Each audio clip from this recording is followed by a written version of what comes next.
Selamat pagi anak-anak. Pagi, Bu. Selamat pagi, Bu. Apa kabar? Baik, Bu.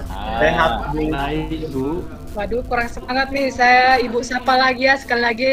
Selamat pagi anak-anak. Pagi, Bu. Selamat pagi, Bu. Oke, kita lanjut ya. Oke.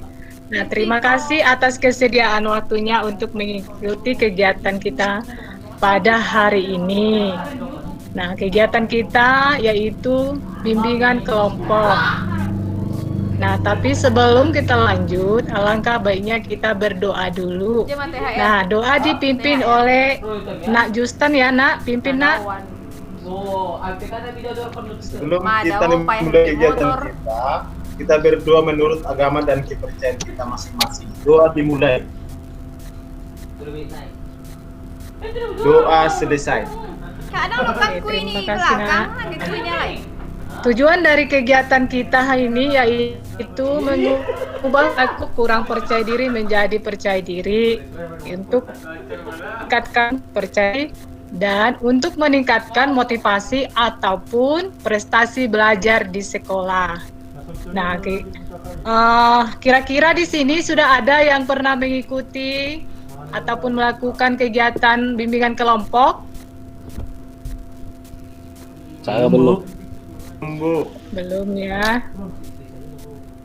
Nah, menurut kalian bimbingan kelompok itu apa? Ada yang tahu? Saya, Bu. Setahu saya, kelompok itu nantinya akan membahas sebuah topik dengan memanfaatkan dinamika kelompok, Bu. Iya, betul sekali. Tapi Ibu jelaskan lebih rinci ya. Bimbingan kelompok yaitu suatu kegiatan yang dilakukan oleh sekelompok orang dengan memanfaatkan dinamika kelompok. Artinya, semua peserta dalam kegiatan kelompok saling berinteraksi, bebas mengeluarkan pendapat, menanggapi, memberi saran, dan lain sebagainya. Nah, tujuan daripada bimbingan kelompok yaitu guna memberi informasi, wawasan, dan pengalaman yang digunakan sebagai bahan pertimbangan untuk mengambil sebuah keputusan atau perubahan sikap dalam menjalani kehidupan sehari-hari. Nah, dalam bimbingan kelompok ini biasanya terdiri dari 8 sampai 12 orang, yang mana dipimpin oleh salah satu pemimpin kelompok, yaitu Ibu sendiri, dan terdiri anggota kelompok yaitu dari anak-anak semuanya ya. Nah, dalam bimbingan kelompok ini juga biasanya dibahas dua jenis topik, ada topik bebas maupun topik tugas, yang mana topik bebas ini daripada atau bersumber dari anggota kelompok. Sedangkan topik tugas bersumber daripada pimpinan kelompok ataupun pemimpin kelompok. Nah, di dalam kegiatan kita ini, bila nanti mengeluarkan pendapat, ada saudara teman anggota kelompok yang mengeluarkan pendapat, yang mana informasi yang diberikan itu bersifat rahasia, cukup di dalam kelompok kita ini. Kelompok luar tidak perlu tahu. Dan dalam memberikan informasi ataupun pendapat saling terbuka, tidak ada yang ditutup-tutupi ataupun memberi informasi dengan sukarela. Dan memberikan informasi nanti juga ataupun pendapatnya harus melalui norma-norma yang berlaku, saling menghormati atau tidak mencela ya Nak ya. Nah, supaya kegiatan kita ini berjalan dengan baik, maka kita harus berperan aktif, memberikan informasi ataupun mengemukakan pendapat. Nah, paham semuanya? Paham, Bu? Oke, kita lanjut ya, Nak. Maka Ibu harap semuanya berperan aktif ya. Kita harus berkomitmen supaya kegiatan kita ini berjalan dengan lancar, maka kita harus memberikan pendapat ataupun informasi secara aktif. Nah, topik tugas kita hari ini yaitu membangun percaya diri. Nah, topik ini Ibu angkat berdasarkan AKPD yang Ibu bagikan bulan lalu melalui Google Form. Ternyata anak-anak kami masih banyak yang belum memiliki atau kurang percaya diri. Nah, atas dasar itu maka Ibu angkatlah ini. Nah, menurut kalian percaya diri itu apa?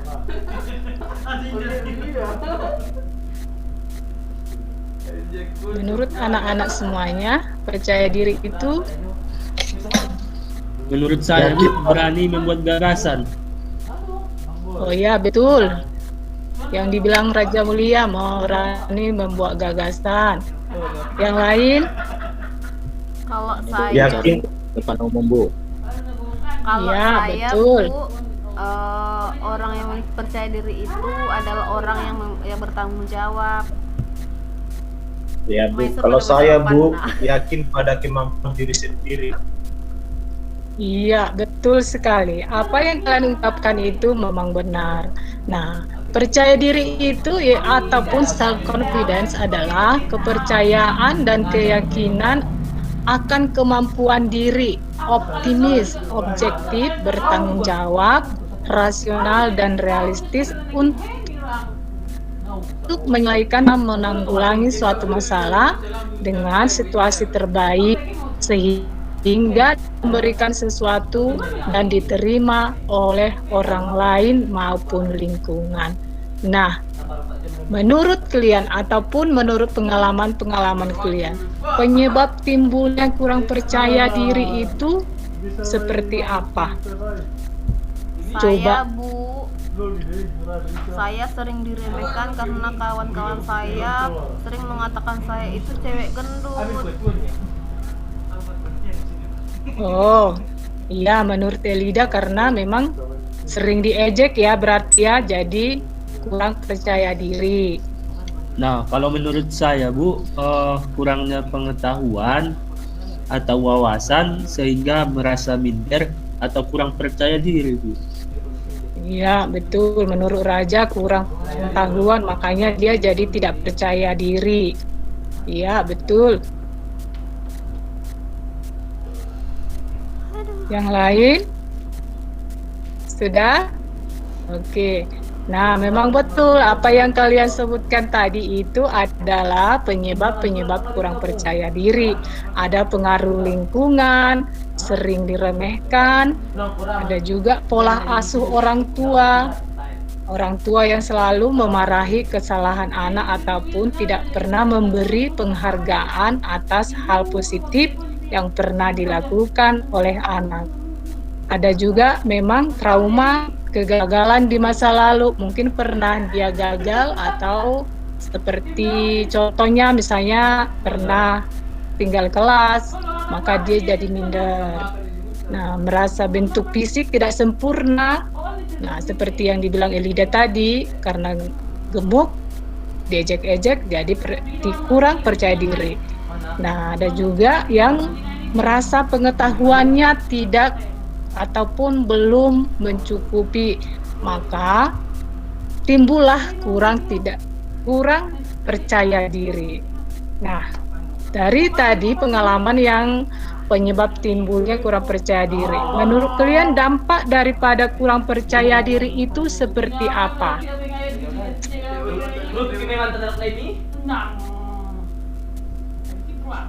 Akibat tidak percaya diri berujung jadi membenci diri sendiri, Bu. Sulit memiliki teman juga. Iya, betul. Kurang percaya diri itu menjadi sulit mempunyai teman. Ada juga itu. Nah, dampak daripada kurang percaya diri ini itu satu, mengurangi kemampuan untuk berani bertindak. Nah, untuk mencapai suatu tujuan dibutuhkan keberanian bertindak. Nah, individu dengan kepercayaan diri yang kurang seringkali berhadapan dengan kegagalan. Ini alasan mereka kurang untuk berani bertindak. Ada yang kurang motivasi. Akibat tidak percaya diri berujung dengan membenci diri sendiri.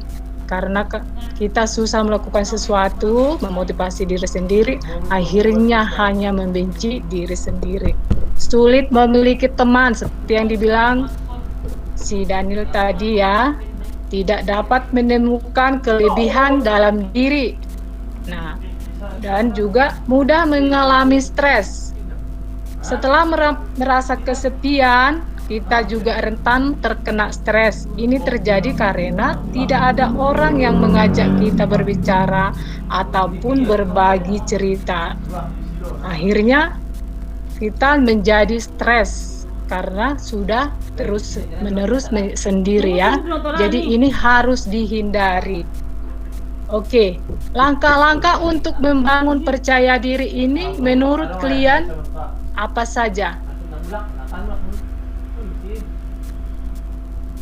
Saya, Bu, Ya, karena tadi saya mengatakan saya sering diejek karena aku gendut, maka saya akan sering berolahraga, Bu, biar nanti tubuh saya kembali lagi seperti awal dulu, Bu.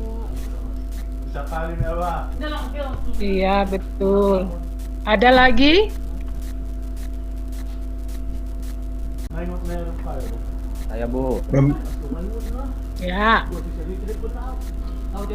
langkah-langkahnya berpikir positif, terus mengubah penampilan lebih rapi, lebih enak dipandang, Bu. iya betul. Apa yang dikatakan Daniel itu betul ya. Nah, itu salah satu langkah-langkah untuk membangun percaya diri. Nah, Ibu jelaskan di sini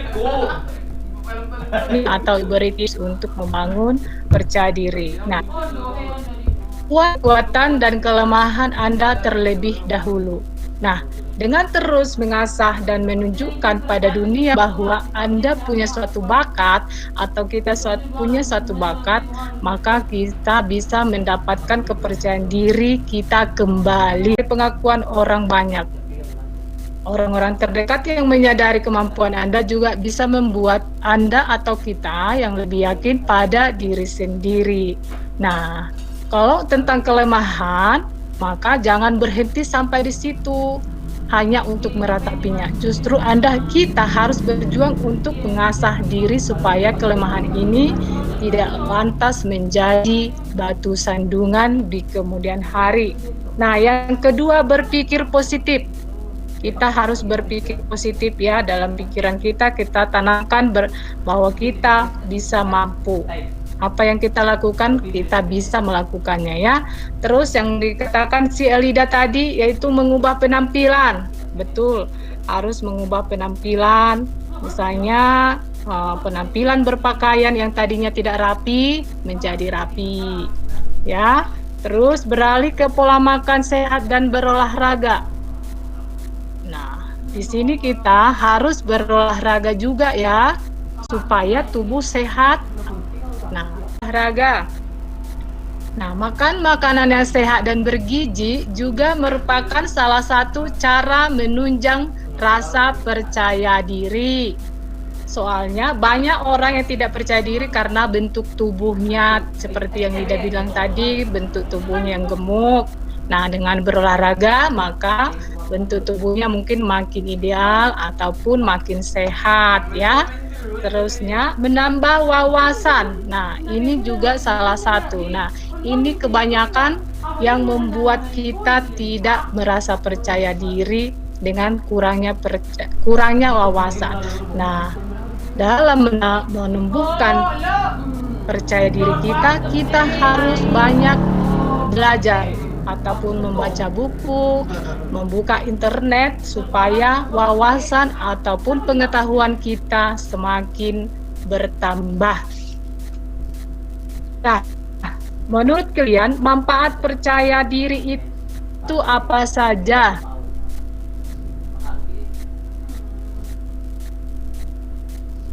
Menurut saya, Bu, manfaat percaya diri ini hidup akan lebih sistematis. Ya, betul. Yang dibilang si Raja tadi betul. Coba Elida. Iya, Bu. Dengan dengan adanya percaya diri ini, saya akan lebih menjadi pribadi yang kuat. Iya betul, apa yang dibilang si Raja sama si Elida tadi betul ya. Manfaat punya percaya diri yaitu kita menjadi pribadi yang kuat, tidak terpengaruh oleh orang lain, mampu mengatasi keadaan dengan baik, mengetahui kemampuan diri sendiri. Nah, kalau kita sudah tahu kemampuan kita sampai di mana, kalau misalnya ada kelemahan, sehingga kita mengerjakan sesuatu secara efektif dan efisien. Memandang semua hal secara optimis, tidak takut gagal. Nah, kualitas kepribadian kita akan semakin meningkat dan mampu mengontrol emosi dengan baik. Hidup akan lebih sistematis ataupun terarah. Nah, untuk menambah ataupun tips-tips untuk percaya diri, Ibu akan putar video ya sebentar ya anak-anak ya. Coba diperhatikan.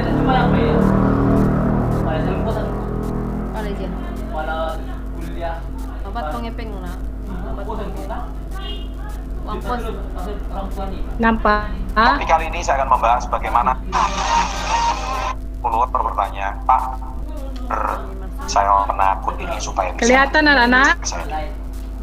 Saya di sini punya pengalaman pribadi yang bisa memberikan Anda satu penguatan dan peneguhan. Bisa bicara, saya ini orang yang pemalu, saya ini adalah orang yang sama sekali boleh dikatakan nyaris nggak punya percaya diri sedikit pun. Prestasi di sekolah juga nggak ada, prestasi di dunia olahraga juga pernah punya. Ya, tetapi akhirnya bisa UMTS. plastik prestasi di sekolah, Raja Mulia. dan akhirnya berprestasi di dunia olahraga. Muara Soma. Leader, penakut itu kan lingkungan. Lingkungan kita itu lalu setiap hari mengatakan Anda nggak bisa, Anda nggak mampu, Anda nggak mungkin sukses, maka kita akan mempercayai kata-kata itu sebagai suatu dasar pemikiran kita bahwa kita memang nggak mampu dan nggak bisa sukses. Memang tidak ada jaminan kata sukses, tapi lebih tidak ada jaminan lagi kalau Anda tidak meyakini kalau Anda suatu hari bisa sukses. Tapi kalau Anda yakin suatu hari Anda bisa sukses, maka kemungkinan itu 50% kesuksesan sudah ada di tangan Anda. Tapi kalau Anda tidak meyakini sama sekali 100%, Anda nggak bakal sukses. Ya, nah, saya ambil satu contoh ceritanya Tukul Arwana di sini di halaman 127 di buku saya. Tukul Arwana itu orang yang minder sebetulnya, nggak percaya diri. Tapi justru dari keminderannya dia tampilkan ke publik bagaimana dia mengumbar kelemahannya menjadi bahan tertawaan. Dan akhirnya Tukul Arwana yang Anda bisa lihat di sini fotonya, beliau menjadi orang yang sangat sukses dan sangat berhasil justru karena mengumbar kelemahannya. Nah, hari ini Anda nggak usah takut dengan kelemahan Anda, karena setiap orang memang diberikan kontrak punya kelebihan dan kelemahan. Anda fokus saja dengan kelebihan Anda, kelemahannya nggak usah dipusingkan. Fokus dengan kelebihan Anda, niscaya justru kelemahan Anda itu akan terkikis dengan sendirinya. Ya, tetap percaya diri, fokus pada kelebihan Anda, tidak usah pusingkan apa kata orang, dan saya yakin Anda masih akan semakin hari semakin berjaya. Sukses untuk Anda. Salam hebat luar biasa.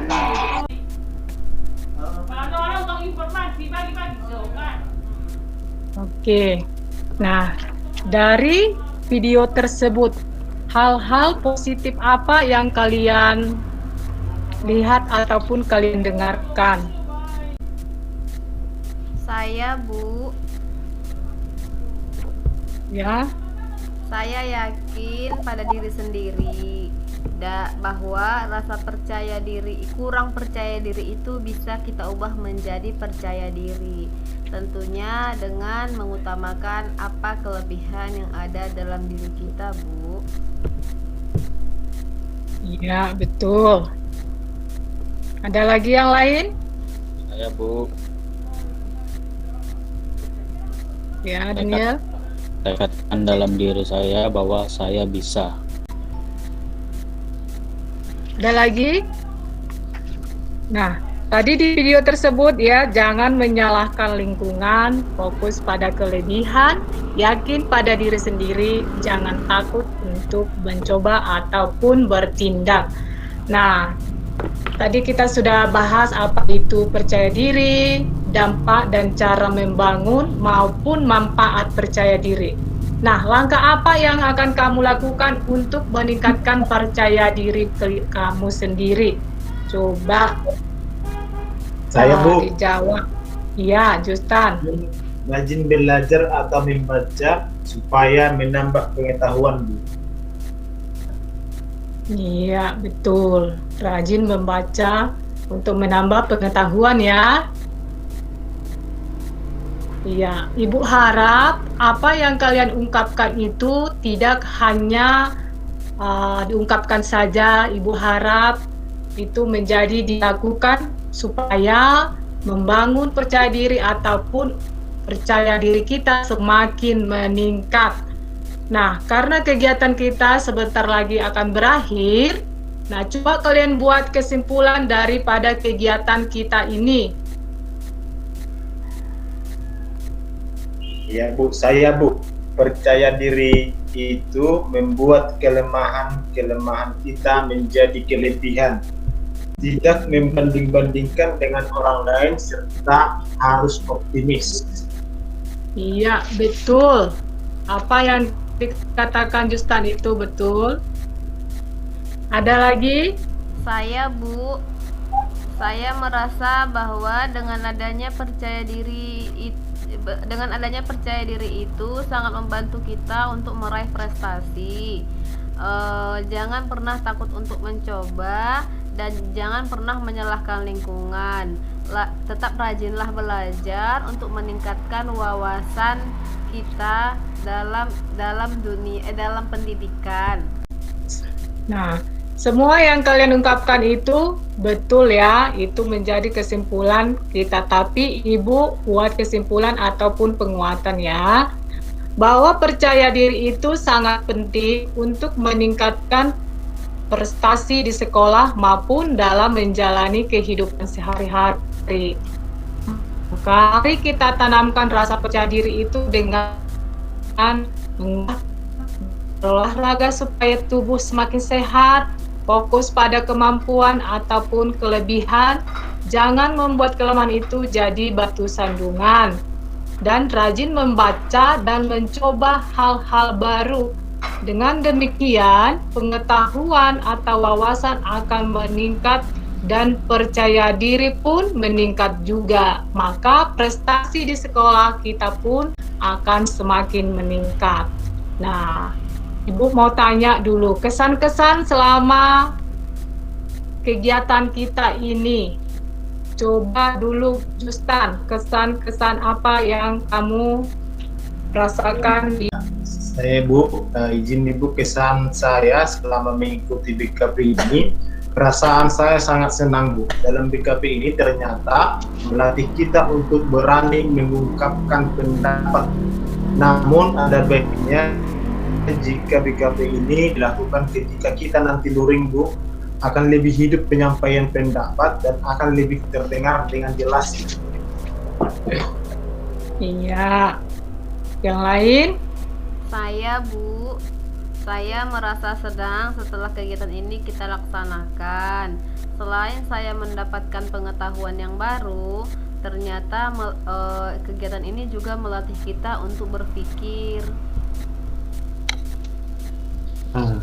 Kalau saya Bu, perasaannya senang juga Bu, sama dengan Justan. Kita dilatih untuk berani mengungkapkan pendapat. Itu pesan dan kesannya ya. Oke, terima kasih telah mengikuti kegiatan kita ini dari awal sampai akhir. Kegiatan kita ini berjalan dengan baik, antusias semuanya. Terima kasih juga telah memberi pendapat dengan baik dan sopan. Kiranya kegiatan kita ini bermanfaat untuk kehidupan kita sehari-hari dan bermanfaat untuk meningkatkan prestasi belajar di sekolah. Nah, kesan dan pesannya yang disampaikan tadi, memang untuk kegiatan ini alangkah lebih baik diadakan tatap muka. Nah, Ibu harap tidak menjadi penghalang untuk melakukan proses belajar ataupun menjadi penghalang untuk menuntut ilmu. Oke, supaya kegiatan kita ini menjadi berkah, mari kita akhiri dengan doa. Doa dipimpin oleh Raja. Silakan, Nak. Sebelum kita mengakhiri layanan kita ini, marilah kita berdoa sesuai dengan agama dan keyakinan kita masing-masing. Ya, doa dimulai.